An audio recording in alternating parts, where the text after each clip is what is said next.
everybody. Welcome to another monthly edition of AML Voices, brought to you by AML RightSource. I am Vesna McCreary, Chair of the International Advisory Board here at AML RightSource, and I'll be moderating this session today. Today, we will be covering the future of compliance in the EU and specifically the AMLA, the new regulator, and the underlying new regulation, AML regulation, which is AMLR. And we have two fabulous guests. We have Falay Macmillan from NatWest and Karol Wojciak from ING in Poland. I thought that it would be good because a lot of our audience is outside the EU to have a view from a bank that is outside the EU and how AMLA affects them, as well as somebody who is affected by AMLA within the EU, where majority of ING's business is. So Falay is the deputy MLRO at NatWest. She has a very international career, started as a lawyer at ABN AMRO. She worked at the Dubai FCA and also worked at a number of different banks, including Barclays, Merrill Lynch, Standard Chartered, HSBC, and now obviously NatWest. And she has done that very internationally, from the Netherlands to Dubai to Hong Kong and London right now. And Karol has been, he's also a lawyer.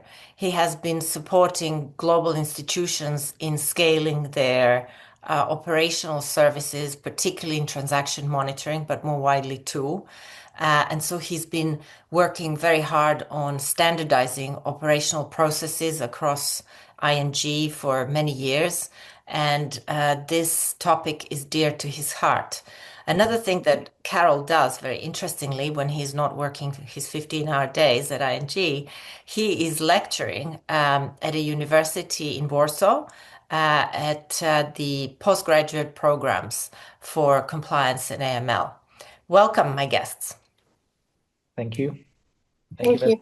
Thanks for having me. So what I will do first, I will talk a little bit about what AMLA is about, and then we will turn to some practical questions about how it's affecting various institutions. So many of you will obviously know that AMLA was created because the EU concluded that national supervision was not working as it was in place. There were too many different ways of interpreting the regulation, too many different cross-border issues. We have a proof of that, Organized Crime and Corruption Reporting Project, the journalist consortium, whose work is said to have led to approximately 11 billion in fines and seizures, shows that over 13 billion has moved through European banks from a variety of jurisdictions in Africa and Eastern Europe, laundering money, and that has caused a number of very large scandals, with some C-suite investigations, CEO resignations, which are some of the more memorable effects of this. So AMLA's answer to all of this was to create one authority, one rule book, and a tougher, consistent supervision. That's the idea for the future. And the three distinct roles that AMLA has, which no single supervisor in the world has, is to start with 40 direct supervision entities, which are the riskiest, most cross-border financial institutions, such as large banks or payment institutions, and they will supervise those 40 directly. Then they will, in an indirect way, supervise the rest of the market through supervising national regulators and providing supervision of institutions underneath them when they see fit. They're also going to be setting the rules, and it's been very interesting this past Tuesday to hear how they're thinking about the rules, which are relatively high level, the regulatory technical standards, RTS, that were issued earlier this year. A number of them are still coming. And they're basically saying everybody's going to have to harmonize and do it the same way. And we're going to give guidance, but we're not going to go into much more detail in the rules themselves because we want to give different institution types. And they are really covering a very wide range, wider than any other regulatory regime, from football clubs to yacht manufacturers to obviously banks, payments, crypto, and everyone else. So there is a lot of harmonizing to be done there, but they're also going to be supervising the FIUs, the financial intelligence units in 27 jurisdictions. So it's quite a lot of work. Their mindset is to work on outcomes as opposed to just rules, although there's a lot of debate there, and we will hear from the practitioners how they see it. They want to remove the fragmentation and the silos and to remove this perception that what happens between the borders is nobody's business. And as we know, massive amount of industrial sized crime is happening in these cross-border areas, particularly in Southeast Asia right now. So there's a massive, massive risk from that, which is very real. So basically, in terms of timelines, this year the standards are coming out. There's going to be all these public hearings and discussions about what they should add to it. I encourage you, if you're interested, to hear them because they're really good at it. And then is that there in 27 the AML regulations are going to be applicable. They told us that they're going to expect remediations to start from high risk and onwards, so you don't have to comply on day one with everything. And defensive compliance will no longer be enough. So they're going to look for data-led and outcomes-based regulation. Now, that's theory. Now let's talk to our panel here about what's reality in their view. Should we start with you, Carol? Tell me, how do you think ING, I know you look after transaction monitoring, but obviously you are in the top echelon of your firm and you see other areas as well. You are also part of ACAMS in Poland, so you do get quite a bit of exposure. How do you think AMLA's harmonization, obviously they're not yet regulating anybody, but what does it look like to you at this moment in time? Sure. So if it comes to the interactions with AMLA, I'll just briefly cover that and maybe a couple of areas that are the most important currently for us as we speak. Just had a discussion about some of it literally half an hour ago. But first of all, thank you for having me here and the great introduction. And now I need to stand up to the standards and say something smart here. But I will just share my experience now, right? So, well, first of all, I like the fact that there is so much consultation as we are approaching the July 27 when it's all supposed to operate and be in force. We are looking, as you said, for also a summer 26 where further regulatory technical standards are going to be issued. Now, as we talk about those regulatory technical standards that went live, and you've mentioned about the hearing of AMLA, that was already past a numerous consultations, right? Because those RTSs are being published, and then there is a time when you can give a written feedback to it that is being taken into consideration for the final issue. And so I like the fact that the interaction with AMLA starts much ahead of the rules going live and them being here on site and testing us. With that said, we are already getting questions from AMLA. So they are starting to prepare a data set. You've mentioned about being data-driven, more outcome-driven. So what they do, they now have a 3-month period. We are in this period where they issued a set of data questions to 500 institutions in European Union. They are gathering the data, then they will have a quarter in order to make the whole analysis out of the data. And then they will start to pick the 40 institutions that they will be overseeing. Of course, there are already known regulations on how they're going to do that for the institutions, payments institutions with more than 6 EU countries present. So probably I'll have a lot to do with them, which is fine. You're definitely going to be in there, right? ING. Yeah, yeah, exactly. This is what I was Size and trying risk, to say. yeah. Exactly. What else? Well, so we have that interaction. It's very practical, very hands-on. As I said, even today we've worked on the answers that we need to get by the 7th of April to them, and then we'll see what's the outcome. Some of it we've already are expecting. Further down, looking on the impact, although it's not yet in force, we are getting ready to it really quite significantly, I would say. In the space of, for example, customer due diligence, you've mentioned about the RTSs, the CDD RTSs, and the business relationship RTSs has been already issued post the consultation, the public consultation.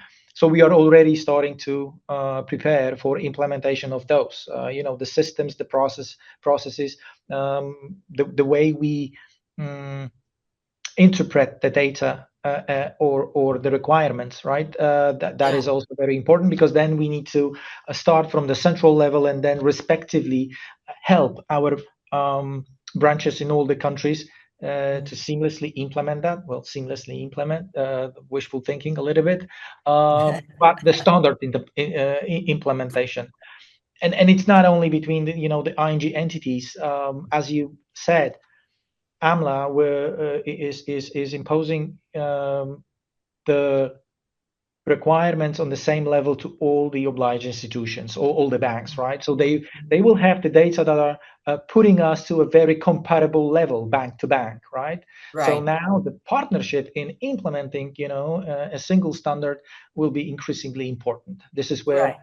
in Article 75 that from the legal perspective as well as from practical perspective, that collaboration is increasingly important now. So I think these are the main, I would say, points of our current interaction with AMLA, and how practically it looks in the back at this stage, even before 2027 summer or 2028, where AMLA will start to test banks and institutions. Thank you, Carol. So, if I'm right, AMLA is talking directly to ING at this point, or is it coming through DNB in the Netherlands? That's a good question. What I see in front of me is the questions from AMLA. Right, right. So Because I heard that they are actually asking for that data set by which they're comparing which entities are going to fall into the 40, that some of them are coming through the national regulators. That's what I thought. yeah, Ole, what is your Yeah, experience? well, thank you, Vesna. And first of all, thank you very much for having me. I'm very happy to come and talk a little bit more about our experience within NatWest. I guess the initiative from the AMLA to harmonize 27 countries of regulations into one consolidated set of regulations is applaudable, and it's very welcome. It actually limits the opportunities for criminal organizations to find gaps between different regulations between different countries. But with that, there's also new expectations and also much more tighter timelines, and also it sets actually quite a high bar for certain compliance of some of the requirements that AMLA has actually introduced. And I think before you actually go into the details of AMLA and the implementations, we need to go back to the purpose of why it's actually there. So, Vesna, you already mentioned the ultimate outcome is actually that they want to encourage a much more public-private partnership, but using the data where we actually work closer together. But actually, if you look at the world that we're living in now, with the geopolitical instability that we're facing, what's happening in the Middle East in the last few weeks, all the new type of risks are coming in terms of crypto, in terms of digital assets, and all the AI, the technology, the deep fake, and the biometrics as well coming together. And you bring it all together now with new regulations that's being introduced in the EU that is slightly more rule-based, some very strict interpretations of what they need from a CDD perspective, from a risk assessment perspective, which is slightly different for a bank like ours, where our main regulator is actually FCA. And FCA is a much more principle-based, risk-based type of regulator. And actually, in the last few years, we've seen a very big shift within FCA in working closer with us and close with the industry in finding ways where we can actually be much more looking at the highest risk, looking at where you actually get the most value for money and targeting those big criminal organizations than going after the lower end, the petty type of criminality. So with that mindset of a regulated framework in the UK, now for us, we have entities in Europe. We're dealing with ring fencing problems as well, because we have different entities within different ring fencing positions. So we need to make sure that we don't break those ring fencing requirements in order to make sure that we are in compliance with our new AML requirements. From our point of view, the engagement with the AMLA has been very limited in terms of direct. It's been much more through the industry, through the DNB, or through the BaFin, so very much through the regulators on the ground. And the other element as well is that it's difficult to start implementing now already some of the requirements, because there's still a lot out there where it's not easy to implement. Because when you start implementing, it will comes with cost, it will comes with changes that you have to make in your processes, in your systems, and you don't do that very easily and very lightly. So before we actually start doing it, we need to be sure that this is the intent of the AMLA in terms of some of the requirements. I'll give you an example. One of the requirements actually where they're looking for, where they're actually saying, so you need to do periodic reviews for your customers. So 5 years for your high customers and for your low-end customers. Within NatWest, we've been building for the last 10 years a perpetual KYC system. We've been investing significantly amount of money into moving away from a static in time, at a point of time, looking at a customer's profile and moving much more to a customer monitoring of what they do and how they behave. And actually based on that, we then actually create triggers to review whether they are within appetite, within plausibility of what they do, or actually we need to look further and we need to escalate and report. When I read some of the RTS, it actually says, well, we welcome that you do that, but we also want you to still do the 1 to 5 years. That is not practical for us. And also the direction of travel within the industry in the next 5 to 10 years, actually the next now in 3 and 5 years, with AI coming in, with technology going even faster, that's not the mindset that we need from an EU regulator to start taking us back 10 years. So this is a very practical challenge. So I can't start implementing now because I have a system that I've been building on that I want to take into the future that doesn't require me to do 1 to 5 years review. So this is just one example of a challenge that we're facing. Can I give you one more example? Please do, because this is such important stuff. So it's going to affect so many institutions who are listening to this, who have, offices. I have a whole list of examples, but one other example is the last few years, we've been working with the FCA. So a few years ago, we got a letter from the FCA, a guidance, Dear CEO letter, asking us to reduce or just actually to impose cash-based money laundering cash deposits. So when you have customers who are going to the branches or going to your post office that we're using as an extension of our branch network, and they deposit cash, if it would be more than a certain amount, the FCA wanted us to put in place 20,000 at a time. And they wanted to do that for all the industry as well. And what we've actually undertaken at that point of time is actually going into a conversation with the FCA. So instead of actually following their guidance, what we've been trying to understand through our data that we have on our customer is actually looking at our personal customers as well as our business customers. What is the legitimate threshold that they need to do their business in order for them to deposit cash. Aha. So for some of our business customers, we could see that 20,000 was a minimum. They needed to deposit so much more because of the way how they set up their businesses. Yep. And it was all legitimate. It was nothing because it was dodgy or financial crime concerns. It was legitimate business needed to deposit more money, cash, than the 20,000 that the FCA has actually put in place.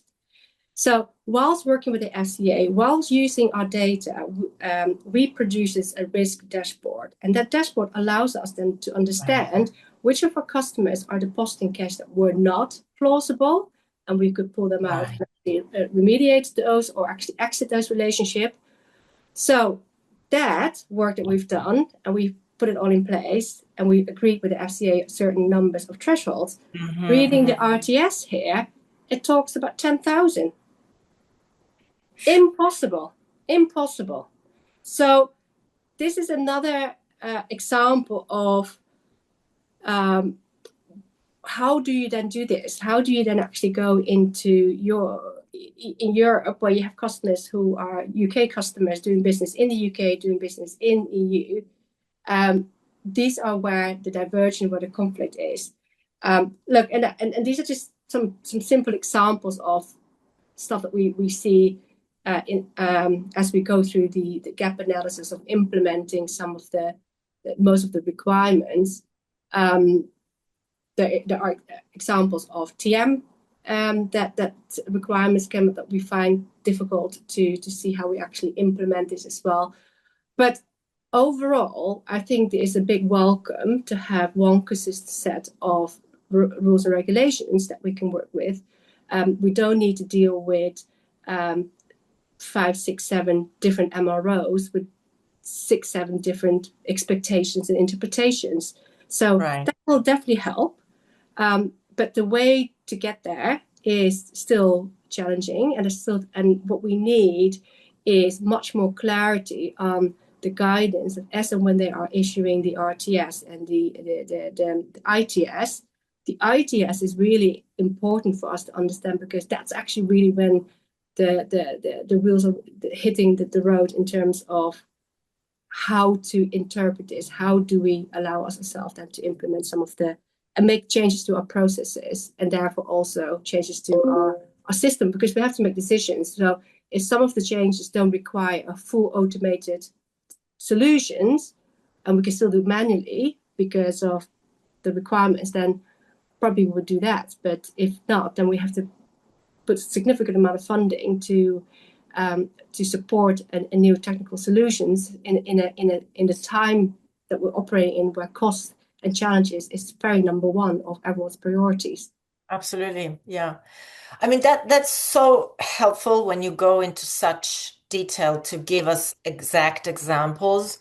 And I actually would like to come back to examples, but before we do that, I just wanted to ask you, are you planning to provide the feedback, written feedback to AMLA on this? Because I have to say, having listened to the public hearing on Tuesday, they were genuinely open to that. They were asking people to give them very clear written notes, because in the conversation, sometimes they don't have enough detail to understand.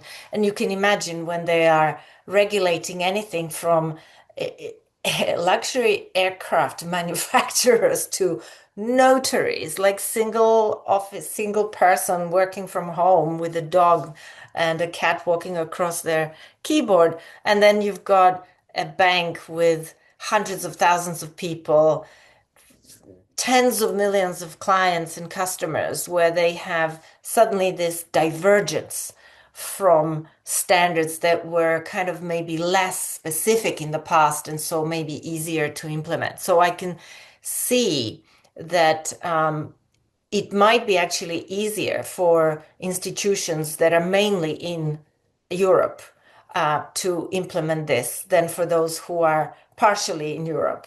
Because for you, it's a bigger weight to lift your offices in Netherlands, France, and Germany than it is for somebody like ING who is in Right. or DB or Correct. someone like that, right? And I think it's 8th of May for our audience that the deadline for submission of these written comments is. So I do think it's really important that people provide feedback that's very specific with explaining their situations very clearly, because I don't think that everybody in AMLA, while they're really willing to listen, they don't always understand the business well enough. So you've got to give them context. Think AI, you need to give context to Yeah. AI. It's the same with these guys. It's going to take them a while. And without our Yeah. support, it's going to be an even bigger mess than otherwise it could be.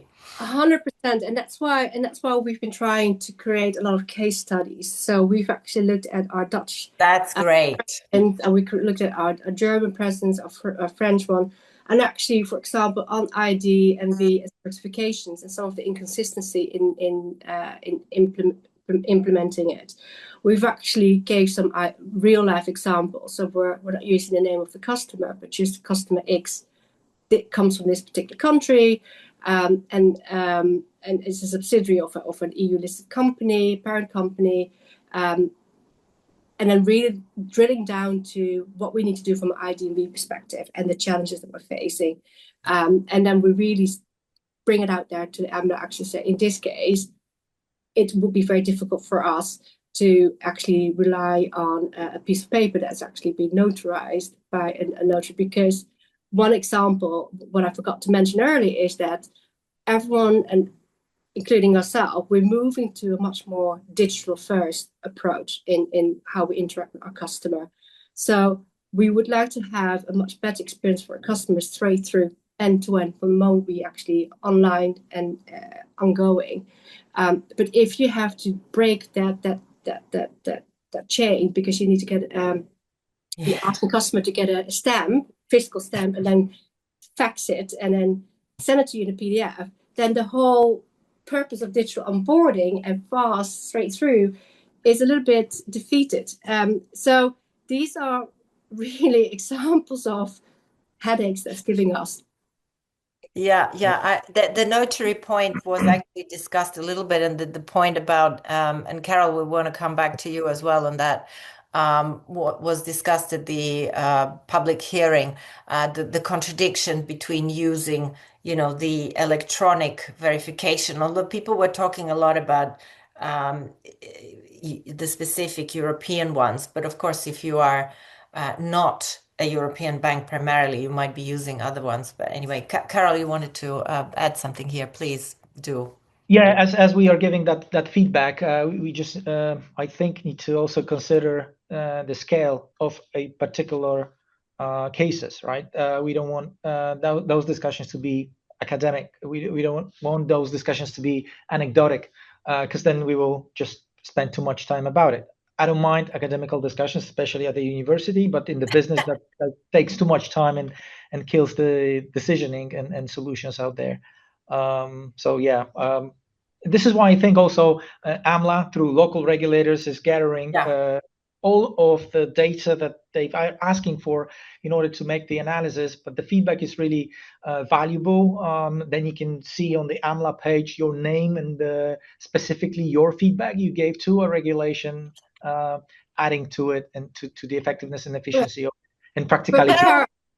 Kara, I think it's really important because I know, look, it's one thing for AMLA to go out to all the institutes and ask for data. Great, you will get a lot of data.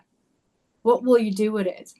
And how will you structure it in a way that gives you insight of what's the best risk that you're looking at? I mean, everyone has a lot of data. I can give you a lot of data, whether it's structured or not.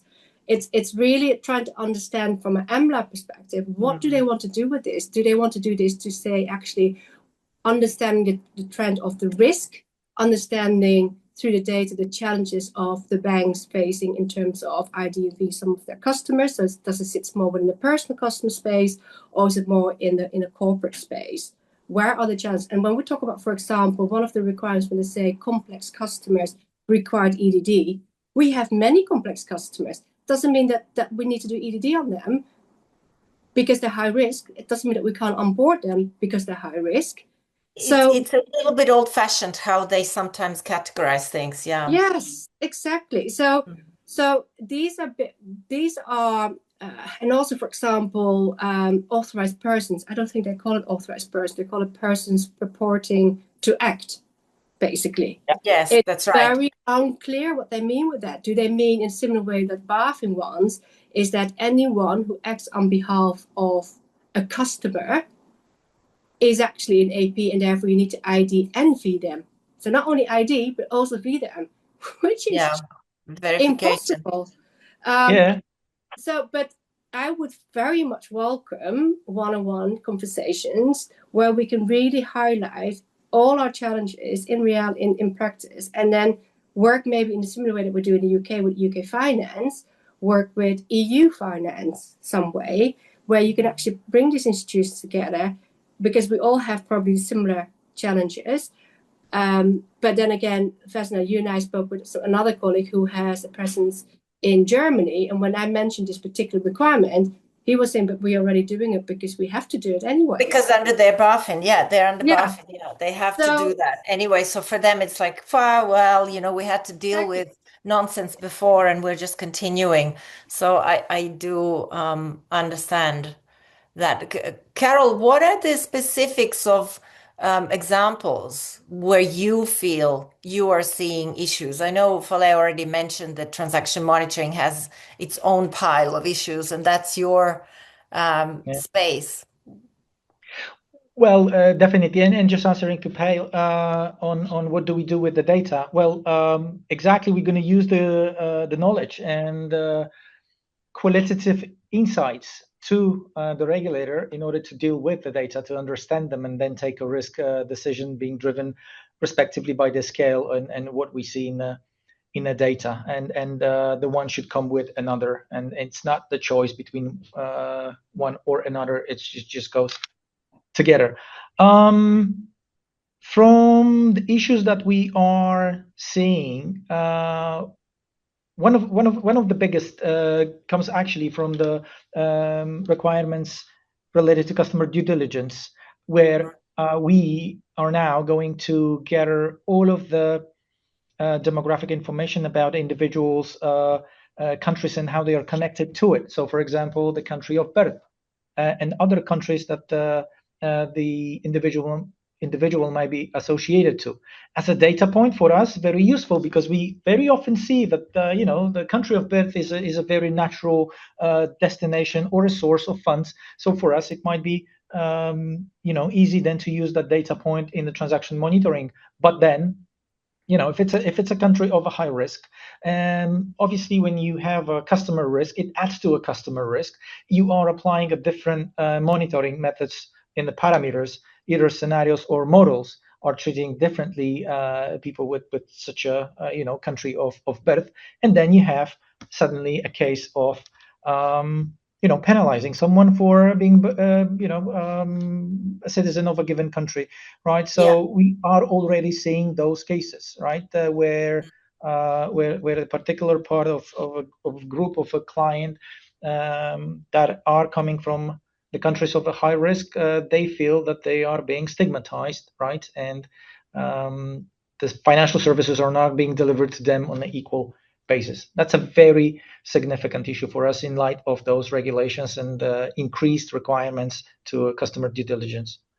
Can I ask you here just to clarify for me, because I can't remember, and they did discuss this point on Tuesday, but is the country of birth meant to be a part of the, sanction screening requirements? So you screen that and raise the risk of the customer, or is it simply a data point that's easier for you to use as part of the picture of the CDD? And TM, like you say, in transaction monitoring, that really does help to see why transactions are going a certain way, which actually could be lowering the risk in some cases rather than increasing. So if I'm from Serbia and I send my parents money, then is that really high risk? No, and exactly that's the point, and the way we look at our clients. For us currently, with how we take the regulation, it's a data point. It's an additional data point that we Right. take into consideration for the customer risk. But then the customer risk is being taken for the transaction monitoring parameters. You must do that. Then you associate that And you with the raised it. transaction that goes to that particular country. You have a data point and the plausibility why this transaction goes there and whether it's normal behavior or not. But then, when you have a credit from such a country, then you assess that transaction in light of that data point. But it Mhm. leads to a situation in which it's easy to get into the discrimination case, right? Which we all want to avoid. We just can't get into that territory where currently Yeah. those requirements are, pushing us to. And I think that what people discussed on Tuesday at the public hearing is that not only is that side of it, but also it's sometimes difficult if you know how many documents are you going to ask of a customer. So we're trying to streamline, like Fale already said, we're trying to streamline the whole approach to customer experience. And now somebody comes up with this really great idea to add one data point, which is country of birth, and then there is also the city of birth, which there was a debate which one was the case.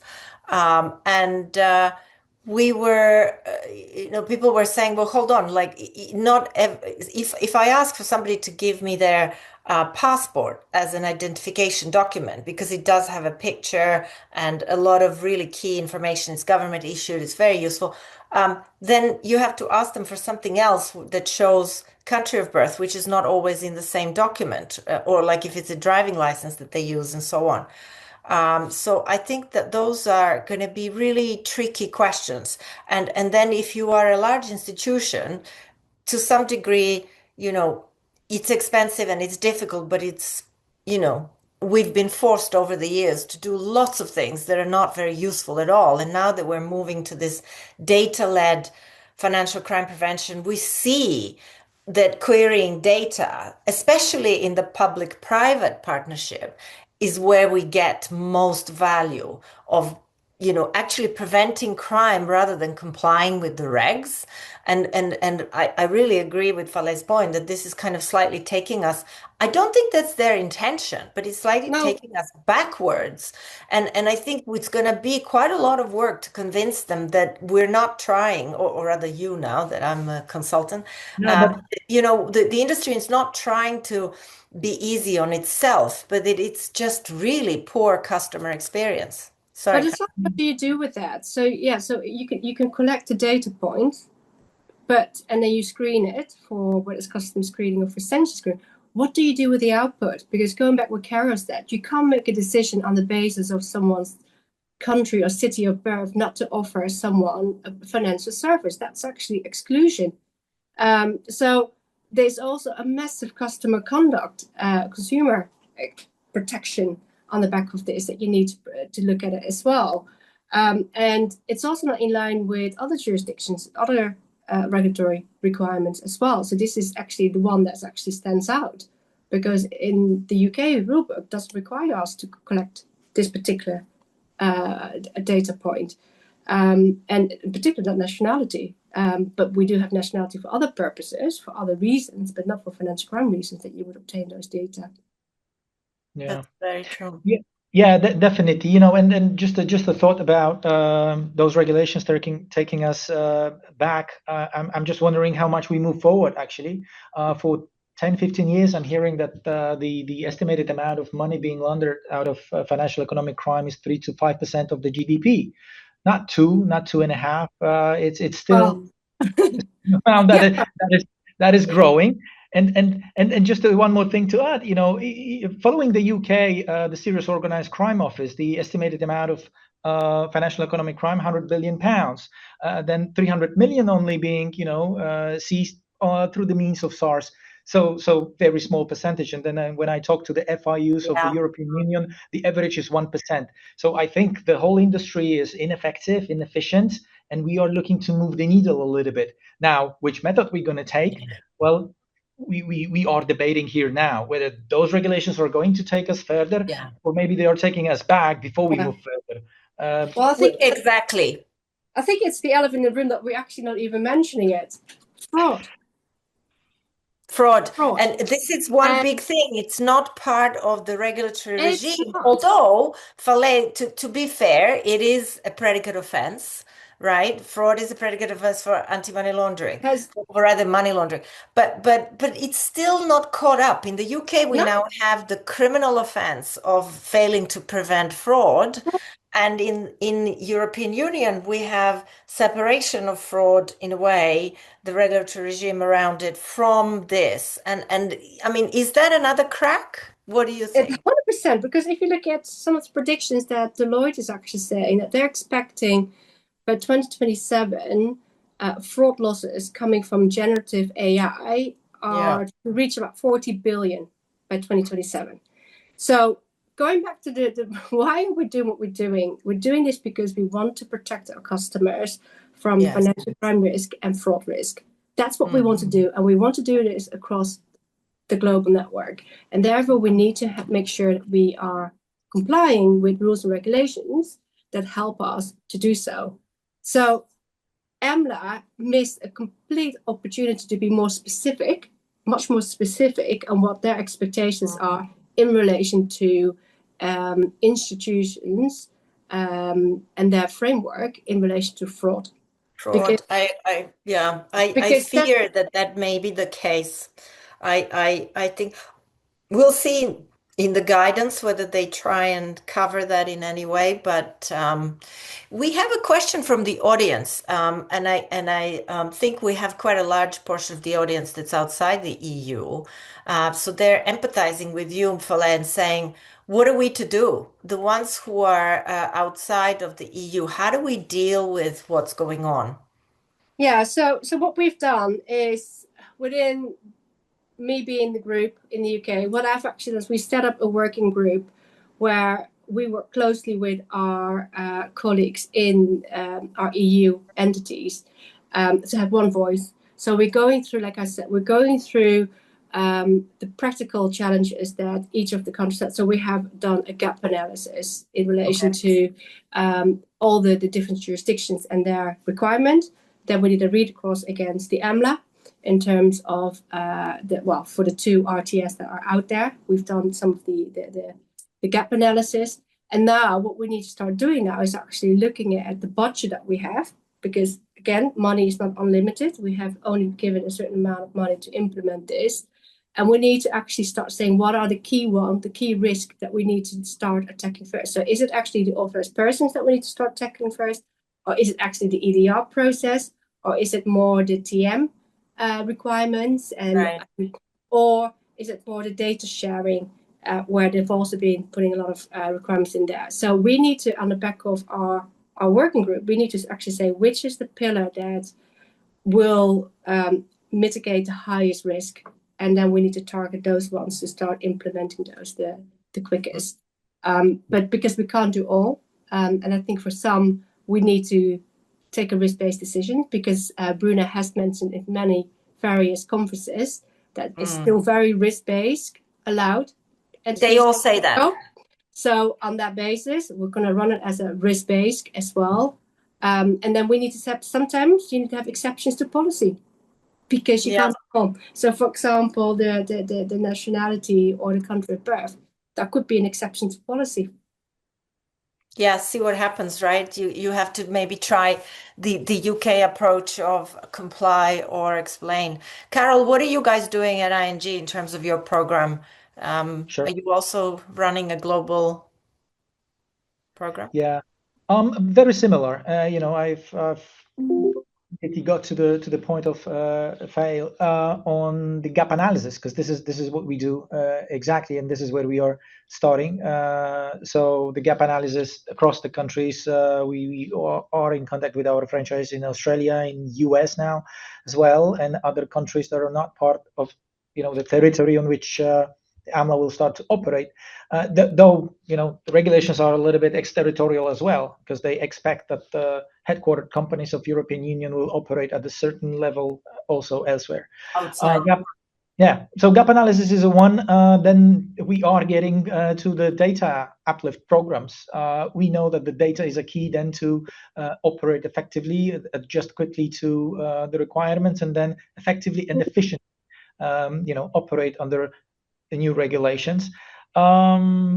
We then base upon the gap analysis and in the projects that we run, we are looking at our models and indicators enhancement, which includes as well, things like linked transactions, what it means, the geographical inconsistency.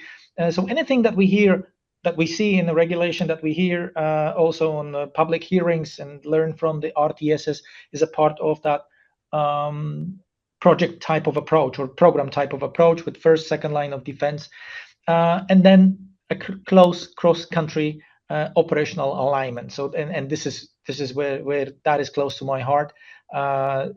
We know that the impact already differs between countries, even in European Union, where we see on what we would have to change in order to adjust to a common rules here. So when we check, so for example, we've heard from our franchise in Belgium and Italy that the impact is rather low to moderate. However, from Netherlands, from Poland, Romania, or Turkey, we've heard that the impact is high on them.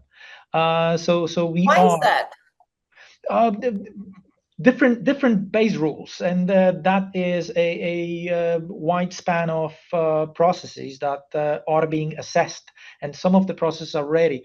Pay mentioned, for example, perpetual KYC. Those that implemented that may have already infrastructure and data ready in order to run the technical compliant processes already, whereas others that do not have that, they are not ready. They need to prepare, they need to put more effort there, more money, more people, and that is the reason why they are assessing a different impact, hence the investment to get there. But then we are redesigning processes to meet the highest common denominator that is required by AMLR and RTS's requirements, right? So you're going to go by that. Falaid, Yes. are you trying to say something? Sorry. Yeah, I just look, but whilst listening, I was also thinking about the other bit. So here in the UK, we've been working quite closely with the coalitions for innovations and technology, which is a task force that's been supported by the government around exploring digital ID&V for personal and for corporate. Yeah.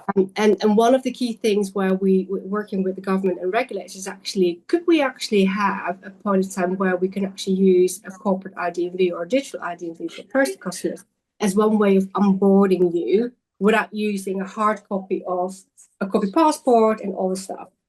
So the question I have is actually, as we are going into that new world that we're looking into, how would AMLA be welcoming this? Because I can't see anything in terms of the regulations that allows us to actually have that mind shift move to actually start exploring, instead of doing the traditional country of birth, data point, PDF, all of it. Can we actually start working towards a digital ID&V tokenized way of onboarding our customers in EU? In the EU, yeah, In they the do EU. have eIDAS, whatever it's called. I can't remember now. eIDAS is something that they've been working very quickly, fast in the Netherlands, but there's not much reference in here. So is there any way where we need to bring it together so that gives us the opportunity, as they are finalizing the RTS and the ITS, that this is another way? So I'm just putting it out there. And no, that's a great point. They did address that at the public hearing in quite a lot of, well, not detail, but it was addressed. So I do have notes from the public hearing. If there is anybody who wants to see the notes, I don't know how we do it, but if you guys can email us and contact us through the questions, we can send that to you individually, because I think it's quite interesting to see what people are asking about. Somebody is asking us, can you provide an overview of data that is being requested for the data collection? It's from the audience. I guess that's quite a lot of data. So it's probably very difficult to list, but orientationally, I'm assuming they're asking about general stuff like how many customers, what type of customers, locations, jurisdictions? Any sense of that? Either of you? Yeah, I'm just pulling up the deck, and maybe I'll be able to just, on I mean, the immediate. purpose of the data collection, just for the audience, is to get insight into it's a selected 500 institutions that are being contacted, as far as I know, through their national regulators. And they are going to collect that information, give it to AMLA, who are going to analyze and decide which of those will be the 40 that will be regulated directly. Yeah. I'm curious that Faleh, you also got into that pool because it's kind of We unlikely always that We're yeah, always the lucky one. I guess, and the data is actually they want to understand your risk profile as an organization as well. yeah. So, do you bank a lot of high risk PEPs, for example? Again, Mhm. their definition in AMLA is they're actually extending the definition of what a PEP constitutes. So, it actually includes heads of regional and local authorities now. So it's much wider now. That means you will add a significant amount of new customers as PEP, and they're not even high risk at all. They're So not hurry. Peps are such a it's red such a herring in this small whole group of machine. really. So again, it puts us in a position where we're going to spend an awful lot of money in managing customers that are actually not high risk. But by putting them high risk, we need to do annual reviews now. So that's why I said it takes us back to the old time. We don't do that in that way. We have perpetual KYC. So even if we have to identify all these new regional heads as new PEPs, we would still run them through our PKYC. And if they don't do anything that is not out of the expectations and possibility, we wouldn't actually see them. But what I don't understand is how regulators don't see that perpetual KYC, which is done either monthly or daily or whatever it is the same as annual and 5 years because you're doing it every day It's or every agile. month. It's So it's it's this agile. you are It's key you agile. but not only is it agile, it's also hitting the year because that year you will have done it.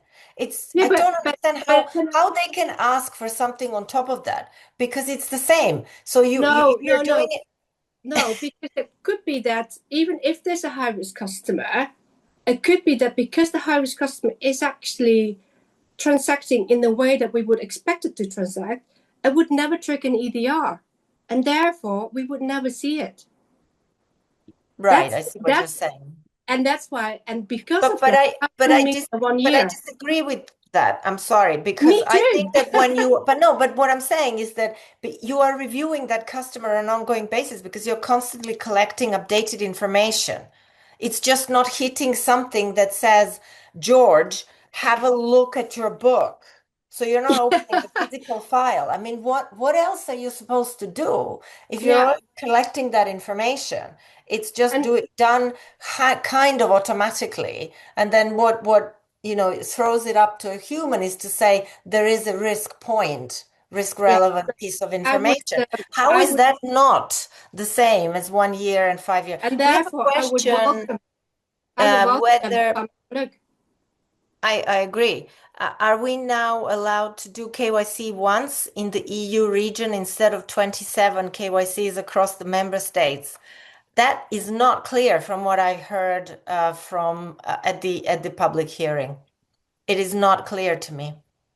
Sorry, that you'd only do KYC once. KYC once, yeah, rather Well, than you would like if expect you it. have offices in 27 locations or five or whatever, are you going to do it five No, times? I would expect if I would the way how I've read it and interpret it, I would say because you're looking to a harmonization of one set of rules, one set of CDD requirements across 27 countries, I would actually hold the view that you would have one at onboarding for one customer in the EU, you would have one set of CDD requirements. Doesn't matter whether the customer is in Germany, France, or Netherlands. It's Okay. the same set because that's why they bring it to. Opportunities. So that is a great opportunity, and that's why I said, and Okay. because there's one set, you don't have gaps, and therefore criminal organizations won't be able to to detect the small gaps between certain jurisdictions. And they would say, let's go to the Netherlands because they are much more easy to get a bank account than in France. Actually, it's not anymore because it's the same set of requirements now. But you still have the divergence between EU requirements and the UK requirements. That's an issue. And Carol, for you guys, it's all going to be also an issue because you may be in 20 something jurisdictions in Europe, but you still have offices elsewhere. So Yeah. harmonization will work in some places and not everywhere, I think. Um, there is lots of little questions coming in now. Do we know if any of the member states are planning to go over and above AMLA? No, they're not going to be allowed to do that. I heard that directly at the public hearing. There is going to be no competition of requirements. Now, how that's going to work in practice, I know, Carol, you and I talked about this the other day. I don't know because people are bringing up laws and regulations that are slightly not covered by AMLA, but kind of relate to AML. Whereas AMLA said on the public hearing that they will not, that everything else will be null and void. But I don't know whether that's really going to work in practice and how. We probably have 1 second if you want Carol to comment on that.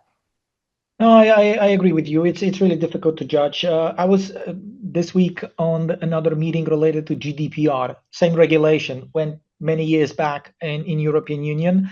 And then we've been discussing, the differences between countries on how we disclose the data breach, where with one country under the same regulation, you will hear from the data processor that the data there was a data leakage, change your password. Whereas in Poland, for example, you have exactly an information that was your name, last name, your passport number, and your address, right? And it is required by the regulator. In theory, there won't be anything above and beyond AMLA. In practice, we'll see how that's going to work. Yeah, I think that's going to be another area of concern for everybody. Falay, do you want to add anything on that point? I guess in terms of opportunities, opportunities. Yeah. I guess the element where I'm looking at, I think would be really helpful is actually creating an opportunity where we can, you and I spoke about, to make this successful, to make this really impactful, is having an exchange of capabilities. So inviting AMLA staff members to come and see how we operate within a UK environment, within our work. So, for example, inviting them to see how perpetual KYC works, and therefore for them to go spend time and spend time. And actually, some of the requirements we're putting there, it doesn't really matter because they actually are managing the risk through this way. And I would really welcome them to come in and have a look more of some of the AI tooling that we're introducing in our processes to manage risk that really turbocharge some of the higher risk elements of our customers. These are elements where I would definitely welcome a much more interactive conversations with the AMLA as they are setting up in the next few years. That's great. Thank you both. Thank you, Carol and Falay, for really, really insightful and really precise, actually, examples of how this is affecting everyone. I think towards the end, we suddenly started getting quite a lot of questions. If there are more questions, feel free to send them through and we will try to answer later. The recording of this will be available shortly in a day or so. And also, if anybody wishes to register, we have these sessions of AML Voices every month. The next one is on the 23rd of April, and the registration is already available. It will be covering sexploitation fraud schemes and scams and elders abuse. And on behalf of all of us at ML RightSource, thank you again for being with us, to all of the audience. And thank you again to our wonderful speakers. Thank you for having us.